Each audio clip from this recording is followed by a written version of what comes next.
So, welcome into the show, Matt Zarb-Cousin, who, as I said before the break, has been campaigning to reduce gambling-related harm since he himself found himself addicted primarily to fixed-odd betting terminals in his late teens, and has formed a number of different partnerships since, has been involved in formation of social policy, and was also the founder of Gamban. Matt, people will see you as an unlikely ally and friend to horse racing now, given some of your comments in recent years. Why now do you feel is your time to step into this space more specifically and feel that racing can have a role to play to ensure its own future? Sure, thanks, Nick. Well, firstly, I think a lot of credit has to go to Lee Keys and the Bar Stewards Inquiry podcast, because I think they recognise that there's an opportunity to collaborate with those who are interested in reducing gambling-related harm for the benefit of racing. I think for a long time there's been a division between people who are supportive of racing and who like betting and those who want to reduce gambling harm, and actually the two things are very aligned in many respects. I think people on the harm side, or people the harm prevention side, do recognise that different types of gambling carry with them different levels of risk, different levels of harm as well. So the most harmful forms of gambling are online slots and casino, and racing is a very, very different risk profile. Doesn't mean people don't get addicted to betting on racing, but it's a very, very different type of activity to betting on online casino. And for too long, I think the gambling industry has been interested in the cross-promotion of online casino more than it has about supporting racing and ensuring that the customers are protected. You have those long-term customer relationships. So I think the way that the gambling industry has tried to use racing for so long as a way of giving its own commercial operation the legitimacy, as a kind of human shield or an equine shield for online casino, I think is obviously not in racing's interest, because at the same time as giving online casino their commercial model that legitimacy, they are driving customers away from betting on the sport. Does that apply to all sports betting? I think does that say, because I think it's different with racing, because with racing, obviously, the sport relies on people betting on it to be sufficient, to be viable. Yeah. So I think it's very, very important the type of... so if racing is going to be kind of used by the sector to give it kind of political cover and political legitimacy, it's very, very important that those that represent racing get a good deal from the betting industry. And what I've sort of trying to advance, and James Noyes agrees obviously, is this idea that if we separate racing and online casino, betting on racing on a different platform with a different wallet, we will keep people who are betting on racing in that sport rather than getting them cross-promoted onto the online casino. And I think that then when you look at it, if you look at it through that prism, if you say, well, these are different activities, let's regulate them differently because they have a different risk profile, then you can look again at things like affordability checks, because at the moment we have a worst of all worlds situation. We've got onerous and cumbersome affordability checks on people that are betting on racing, and we've got light touch checks for people betting on online casino. Actually, it's the online casino that is the reason that this is even in the debate. The reason that we're having a debate about affordability checks, or the reason that has been piloted now by the Gambling Commission, is because of online casino. So really extricating racing from that takes it out of that conversation. Can you put some numbers on how much more harmful online casinos and slots are than horse racing? Is there some data to support the differentiation between the two? Yeah, the health survey, which the Betting and Gaming Council seems to think is the gold standard, it's debatable, but that's the survey that the betting lobby will quote from, puts betting on slots at 45% of people that access that product are either problem or at-risk gamblers, whereas with betting on racing, it's about 10%. So it's much less, and it's a totally different risk profile. What's the difference between an at-risk gambler and a problem gambler? Well, an at-risk gambler is someone who scores up to 8 on the problem gambling severity index, and a problem gambler is someone who is above 8 or 8 or more. So it's really showing signs of addiction, showing signs of gambling-related harm. So you're much more likely to experience gambling-related harm if you gamble on online slots. That's the highest risk product. And the whole commercial model of the sector for so long has been, let's cross-promote to slots. If you sign up to bet on football, you sign up to bet on racing, you'll get free spins and inducements, and you'll get incentives to try and get you onto the gaming product. And actually, they are completely different. In America, there's a recognition that online casino is very, very different to sports betting. So sports betting has been legalized in 35 states, but online casino has only been legalized in 7, because they realize that that is a very different thing. And here, for a long time, we've had the two things conflated on the same platform. Therefore, when you've got a product like racing, which obviously relies on people betting and betting turnover and a levy, of course there's incentives for the gambling industry to cross-promote things where they're not paying a levy. But interestingly, of course, in America, and I mean, notwithstanding one's own, moral standpoint on this, the tracks and the jurisdictions that are thriving off the back of their associations and geographical proximity to land-based casinos, and people pouring money into slot machines relentlessly day after day after day. So in essence, racing, where it does thrive in the US, thrives off the back of what you might believe to be, a fairly addictive pursuit, or a very addictive pursuit, I would say. Well, I would say that in fact, the very pursuit that got you into this in the first place. Sure, but it's a different, I think, economic model there in terms of racing and how it's brought to market. But I think the point I'm trying to make is about, from a consumer perspective, there's an acknowledged difference between online casino and betting on racing and betting on sports, and therefore they require different systems of regulation. And it's in the gambling industry's interest, in the gambling lobby's interest, to advance this idea that all forms of gambling are the same, and that problem gambling is about the person, not the product. But actually it's in racing's interest to argue the opposite, to say racing is actually much safer form of gambling than casino. I want to take you back then to your teens and to your addiction to the fixed odds betting terminals, where the stake limits, and everybody would agree, I think now, that the big corporations were taking the mickey then and allowing people to get addicted to the fob tees. Were you addicted to the fob tees because of your personality, or because of the fob tees? I think that I would not have got addicted to gambling had I not accessed the fob tee. That's my view. It's always been my view. I did not have a problem betting on sports, betting on football. I didn't chase losses. I didn't show any signs of gambling addiction when I was betting on football. I had no problem with the lottery. I didn't buy lots and lots of scratch cards. It was this particular product that I had a problem with. And of course, when someone gets addicted to something, there's always an element of individual predisposition, but the product and the accessibility of that product are the two biggest factors, and they're the things we can control. We can regulate that. We can't regulate someone's genetic predisposition to harm, but we can say, right, this has got a significant harm associated with it. Let's put it in areas, in venues that are the least accessible, in the most tightly regulated venues. The problem we have now is everyone's got a casino in their pocket.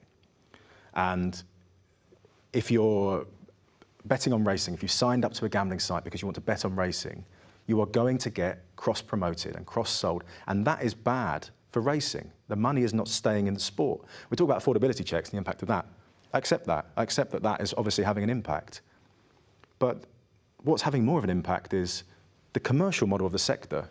These guys, they don't want to be bookmakers. If left to their own devices, the betting industry will not be bookmakers. They will be casino operators. And this is the problem we have, is that racing is being used as a front for the operation, the casino operation. That's what it is. More than 50% of the gross gambling revenue online is coming from online casino. Racing has to absolutely take the target off its back. That is not where the harm is. let's bring in Neil Channing, who appears on the show an awful lot, professional gambler, an expert in this sector. Neil, are you with us? You're there. Okay, hi. You've been listening to what Matt's been saying. I suppose I need to ask you, if Matt's utopia were to be realised, what would the betting landscape look like? What would the bookmaking industry look like? Yeah, hi Nick, hi Matt. I love Matt, and we both have very similar politics. And people on the left often say that you need to welcome converts and not be afraid of people who have you meet on the road to Damascus. So we're glad to see you joining the side of racing. It annoyed me for a long time that in this debate, it was always pictured as a debate between the major bookmaking corporations and the gambling reformers, was most people don't fit into either category. Most people that are involved in this debate are just ordinary punters, and we were forced slightly to be on the side of major corporations. I don't really want to be on the side of major corporations. I'm prepared to give Denise Coates some help if she'd like to unrestrict my 365 account in time for Cheltenham. But generally speaking, I don't really want to be on the side of big corporations. And I think that the punters, I hate to sort of use that expression, but I think, should be on the side of kind of common sense. And common sense in this situation, it was obvious to most punters that affordability checks just weren't going to work and they were going to damage horse racing. The main reason being that horse racing, the way that you bet on horse racing and on sport is different to the way that you play a slot machine. If you play a slot machine, you're guaranteed to lose. You put some money in and you gradually lose all your money. If you're a regular horse racing fan, you have little wins and little losses. And you can have a 3-week good run and a 3-week bad run. And what's happened over the last couple of years is that people having a 3-week bad run have run into affordability checks, and mostly they've been unprepared to they've been not prepared to send in all the documentation, and they've been lost to racing. Some to the black market, some have given up betting, and some have been restricted by the bookmakers as to what they can do. So it's been an absolute disaster. And anybody who was a racing or sports punter could have told you that from the start. What's actually happened is that slot people that regularly play slot machines have carried on just losing small amounts. They've been set deposit limits and they just lose every month their small amount. And slot revenues are absolutely through the roof in this time. So the companies have done well. I've slightly gone off from your question, but I had a bunch of things I wanted to get off my chest. But I wanted to ask you then, Neil, is it actually practically possible what Matt and James Noyes and even Dan Carden to a certain extent are advocating? Is that world a real one? This is the problem, isn't it? I mean, I've played poker a lot of time in my life, and in poker, people will often say, well, what should you do in this hand? And the problem often is that when somebody asks you that, it's as they've played it. They'll say, well, I raised and this guy did that and this guy did that. What should I do now? And my answer is, well, I wouldn't have done what you did up until now. I mean, I personally wouldn't have moved into a world of globalization where big corporations that are based offshore and don't pay tax in this country are operating. But we're there now. We have these huge multinational companies that are one-stop shops for gambling, and there isn't a way to undo that, I don't think, sadly. The reason that big bookmakers, the big corporations, love horse racing punters is that they're an older demographic. They're generally richer than other kinds of gamblers that come on the site. They visit the site more regularly. They have more brand loyalty, and actually they can be upsold to cross-selling onto other products more easily than people that play on other things on the site. So they love it for that reason. But what they hate about it is the cost. The levy, the media rights, the tax. It's too expensive for them to take bets on horse racing. If we try and make it more expensive for them by saying, well, you can't cross-sell to people, or there has to be a separate wallet for people that want to play on casino or slots, or possibly that they have to have 2 different licenses or a different website, they're just going to stick two fingers up and say, well, we're not really interested. Most of these companies don't care about the UK market, all that, Neil, and they don't really care that much about horse racing. Let me come back to Matt on that. Isn't that the problem, Matt, is that racing's bargaining power here is, maybe through its own doing, is at a pretty low ebb. Media rights are about to be renegotiated. We're in the middle of trying to get some sort of meaningful levy reform, and that got blown up just before the election. Yeah, when you are playing with such a limited hand, how can you stand up and say that we want the brave new world, the bookmakers need to redraw their relationship with us, and we need to be placed at the heart of a healthy betting landscape? Do not underestimate how important racing is to the bookmakers. How important it is in terms of legitimacy, in terms of soft power, and the ability that they have had in the gambling review. They've made racing the vanguard of the industry. Would it still be important beyond a point where you have separated your wallets, you've heavily regulated slots, light touch regulation for horse racing? Presumably then people who want an avenue for less regulated gambling start to bet heavily on horse racing, and horse racing becomes the home of gambling related harm. I mean, look, I think... You see where I'm coming from? I see where you're coming from, but betting on racing is very, very different to betting on casino and slot products. So the point about that would be there'd be fewer people that experience harm as a result of the different risk profile related to the product. So I know what you're saying, but the bookmakers, as they call themselves, I think that they're more like online casino operators. They have got away with far less regulation on online casino because they have used racing as a veneer of legitimacy. As I say, do not underestimate how important that is for the gambling lobby, and racing should not sell itself short. I also think, like, if they wanted to... Because you would always describe yourself, and I listened to it was really interesting, your bit on the Bar Stewards podcast. You've always described yourself not as a prohibitionist. No, correct. I think with any form of consumption that can be harmful, I prefer it to be legal and regulated. But there are vociferous prohibitionists out there, and there are some vociferous prohibitionists in government. But I wouldn't say that they were credible. But if racing becomes the most accessible product because it's the most lightly regulated, then it presumably becomes the next target. I think that the most important thing at this juncture is to ensure that racing is viable and has a future. And I think that therefore you have to do everything you possibly can to ensure that that happens.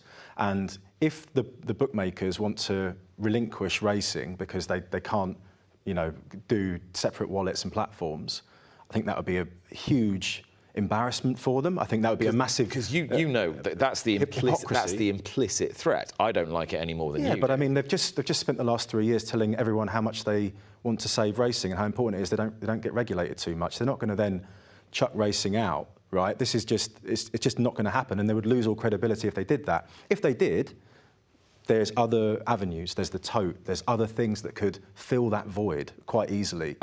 You were celebrating the proposed ban on greyhound racing in Wales this week.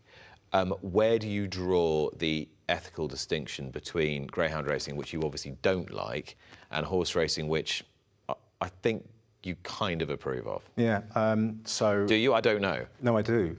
So I would say that the welfare standards, the animal welfare standards in greyhound racing are nothing like what they are in horse racing. And I think if horse racing were in that position in terms of animal welfare, then they would have a big problem. And it may well be at some stage. And that's another risk if we keep going down this path, because if you've got a levy rights deal that isn't prioritising prize money, which I think the prize money, like Dan Carden made this point, is right. The prize money's got to be higher because you have all these costs if you're a trainer. And, the thing, something's got to give. If it costs £700 to do a day's racing with all the expenses and the prize money's £2,000, that's not a viable economic model. So all of that has to be rethought. I am very, very keen to... Do you like horse racing? I have been to the horse racing. I've been to Aintree. I like it. Yeah, it's a sport. This is the thing. Greyhound racing is not a sport. It's a random betting event. That's why they've got oval tracks, and it's not like the two things are not the same. So people say, "Oh, how do okay, there's two animals, but a horse is not a dog, right? There's just two different things. Horse racing is much more a sport, and it But really, there will be more animals die in the course of horse racing than dogs die during the course of greyhound racing. But it's because it's on a different scale of magnitude. That's why. But like it's the welfare standards in the sport is what I'm interested in. But what evidence is there that dogs are routinely mistreated? Oh, I've seen lots of evidence. Yeah, I mean, if you want to have a look, it's gambanforgreyhounds.com. There's plenty of information on there about that. And if you look at public opinion as well, Nick, public's pretty much overwhelmingly against dog racing, but not against horse racing. They recognise there are two different things. And if horse racing, in my view, should not be anywhere near greyhound racing, it shouldn't be attaching itself to that in the public's mind. It should just be saying this is completely separate. We have different standards. Because greyhound racing, I'm afraid, it's not palatable to most people. Why? Because people just don't think it's right that dogs are raced, and the standards and the way that they're treated and how they're kept. But this is all very vague. It's all very fuzzy, nebulous stuff. It's not evidence-based. It isn't. Well, there's just how many dogs are. So, okay, it is evidence-based because dogs are very, very high risk of injury because of the oval tracks. They're can very easily break a bone in their paw. But horses are at incredibly high risk of injury. But it's about it's a question of how well they're looked after, exactly, and how ethically they're managed and raced. It's how well they're looked after, and it's the way that the races are carried out. For me, it's a big difference. Greyhound racing is just it's basically it's a random betting event. Like you can do that virtually. It is for you, but there's people who really love dog racing, and have a great passion for it as they do for horse racing. I'll tell you where I sit on it, and I accept your point that greyhound racing over the years has had perhaps more questions to answer than horse racing has. Horse racing has certainly not been perfect in terms of its welfare status, but it has got better. I think people would agree with that.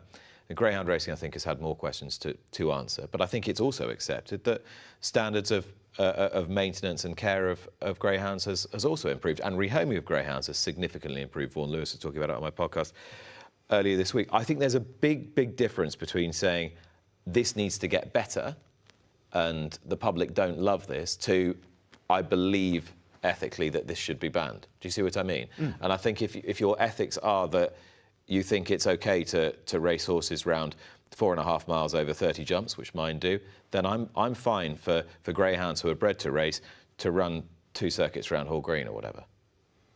Okay, that's your opinion. I draw a distinction between the two, and I think it's in racing's interest to do the same, horse racing's interest. Okay, I just want to come back to Neil one final time. Neil, I want to try and get your view on whether you feel that racing's position is changing more in line with what Matt is suggesting. Is this now likely to be the angle of attack from the BHA, i.e. separate ourselves from casino, online, slots, try and position ourselves in such a way that we get on the front foot. Betting needs us more than we need betting. Politically, I think it might, because obviously we had a general election where the seats where racecourses are generally changed hands. And so a whole bunch of MPs are now singing for horse racing when they weren't really that bothered about horse racing in the past. And possibly some people have started to realise that horse racing is in a stronger position. Ironically, actually, because I think people generally thought if Labour got in, that would be kind of bad for horse racing. But I think people there may be a feeling now that politically horse racing is a bit stronger, and lots of backbench MPs are standing up and saying, affordability. People are writing to me about affordability checks. There's a petition with 100,000 signatures. It's damaging the sport, and the sport is a big part of my constituency. So I can see how the tide is slightly turning. Just one thing I meant to say before, from the bookmaker's point of view, from the corporation's point of view, and we might not like this, but it is a fact that the way that they talk about how much they spend on stuff is dependent on the cost of acquisition of a customer. So if a customer is valuable, you can cross-sell to them, you can get them playing other products, they stay on the site a lot longer, they visit more regularly. Well, now you can afford to spend more on them. That's why they like horse racing customers. If they have to start going on 2 different sites with a wallet, it becomes hard to cross-sell to them. Well, now those customers are less valuable, which means they spend less on them, which means less race sponsorship and less general overall money going from betting into racing. I think that's a major problem, and that might be what really basically kills this idea. I don't know. I mean, I hate to be negative, Nelly. I like the fact that James Noyes has come out and said basically that affordability was a mistake. I could have told him that from the start. It's obvious that some forms of gambling have greater harm than others. I don't really understand why all the emphasis was on affordability in the first place. The big corporations can easily identify who's likely to be a winning punter after they've had 5 or 6 bets. It shouldn't be that difficult for them to manage to identify who's going to be an at-risk punter or a problem gambler. Boris Johnson promised that he was going to build a whole bunch of new clinics. Most of them have not been completed yet. Surely the emphasis should have been on the treatment of people that have already been identified as problem gamblers, not attempting to find new ways to find a very small percentage of people that are problem gamblers at the expense of horse racing. Neil, thank you very much. Matt, just finally, before you leave us, Sam's with us today. You made some interesting points in your Bar Stewards interview about the way in which Gen Z... I love Matt. What was that? Is he gone? Is he still there, piping up from the cheap seats? You made some interesting points about how Gen Z would gamble, what their gambling habits would be, and particularly how they would morally view slots and casinos. And it might be different from people like me. I was going to call myself a millennial, but Gen Xers. So, I think the gambling lobby likes to sort of project the views of the sector, the public's views of the sector, as if they're sort of a result of the campaigners for reform, of the harm prevention campaigners. The sector has the reputation it has just because of the operation of it, and I think that it has to be very, very mindful that that reputation is even worse among younger people, and that's because of the level of harm associated with the casino product. And is that reflected amongst your peers? You are a racing fan alone in the Dreaming Spires at the moment. To be honest, gambling is not something that particularly comes up that much. But when I've asked people, I was like I said, I was at Ascot for Invades, and there were a lot of people there that were very conscious of how much money they were spending. And it's that economic thing of, right, how much can I afford? And that was very much in people's minds. But you could easily, they feared people around them getting carried away. And I think that was quite interesting. It's quite a self-reflective thing.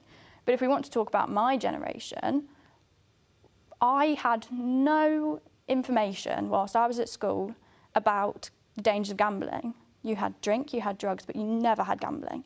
So I don't know if the next way to approach this, from the regulator's point of view, should be to better educate people, because there are adults who are in their practices now, but they can get to 18 and you'll start regulating them, but you can tell them at school how to do things safely. And I got that education off my parents because I'm involved in racing. But I think that's just a big thing for me of, like, they're saying all this, they're doing all of this government-wise, but where's the grassroots foundation? And I think, it's the responsibility of the government and the gambling regulators to put it into schools, because, what's the harm in that when adding it to a PHSE lesson? Yeah, and on that extremely sensible note, we must finish this debate. Matt, I appreciate your time today. Thanks so much. Thanks for having me. No, cheers. Appreciate it. You like horse racing, don't you? I do, yeah. No, let's work together. That's the strongest coalitions are the most unlikely ones. Watch live racing now on racingtv.com.